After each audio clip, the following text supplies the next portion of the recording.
ሌላኛውን አስገራሚ ጂኦሜትሪካል ቅርጽን የሚያሳየው የሂሳብ ጥናት ደግሞ ፍራክታል ይባላል። እነዚህ የሂሳብ ፎርሙላዎች በተፈጥሮ በተደጋጋሚ የሚታዩ ፓተርኖችን የሚገልጹ የጂኦሜትሪ ውቅር ናቸው። በዛፎች ቅርንጫፎች ላይ የፍራክታል የሂሳብ ፓተርኖች ይታያሉ። የፈርን ቅጠልን ስንመለከታቸው ፍራክታል ፓተርንን ይገልጻሉ። ተራሮችና የባህር ዳርቻዎች፣ ዳመናዎች፣ የመብረቅ ብልጭታ፣ የደም ስሮቻችን፣ የጋላክሲዎች ቅርጽ ሁሉም የፍራክታል ፓተርንን ሰርተው ነው በተፈጥሮ የተገለጹት።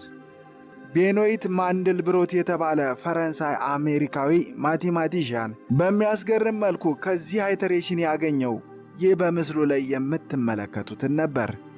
ታዲያ ዙም እያደረገ ሲመለከተው ተመሳሳይ ቅርጽ ያላቸውና የማያልቁ አነስተኛ ማንድልብሮት ሴት ተካተዋል።